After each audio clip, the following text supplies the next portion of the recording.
A wrong-way crash on US 131 over the weekend. There were 3 people killed and 3 others critically injured.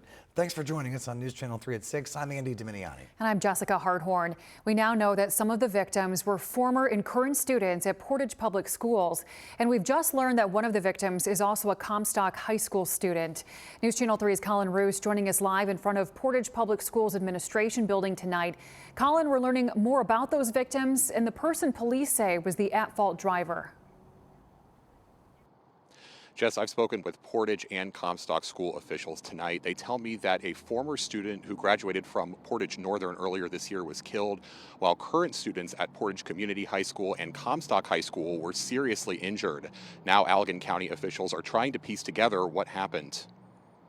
Just after 1 a.m. Sunday, the sheriff's office says several calls came in about a car driving south in the northbound lanes near 129th Avenue in Wayland. An officer from the Gun Lake Tribal Police Department followed in the correct lanes, trying to signal the vehicle to stop. After driving about 4 miles and sideswiping other vehicles, the crash occurred, killing 2 men in the car that was struck, as well as the wrong-way driver, identified as a 38-year-old woman from Grand Rapids. The passengers in the backseat of the car that was hit all suffered life-threatening injuries. It was a significant collision.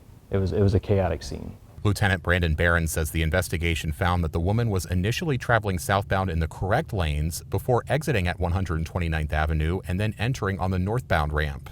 It came to a stop at the bottom of that on-ramp and made a U-turn to begin traveling southbound in the northbound lanes. Police say the families of the victims have been notified, but no names have been released as the investigation continues. Lieutenant Barron's confirmed juveniles were among the victims, including the 2 Portage students. The speeds that were involved here, reaction times would have been absolutely minimal. Alcohol is believed to be a factor in why the at-fault driver entered the wrong lanes. Police say they are now waiting on an official confirmation. The sheriff's office said wrong-way crashes have become an increasing problem on 131 in recent years, and that engineers are reevaluating the layout of local overpasses. Lieutenant Barron's called it a tragedy for the young victims. It does not appear that there's anything that the victim vehicle could have done differently. They certainly were not at fault in any way, shape, or form in this crash.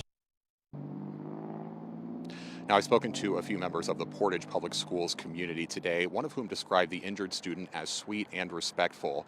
We're expected to find out more information in the coming days from the Allegan County Sheriff's Office. In Portage, Colin Roos, News Channel 3. Colin, thank you.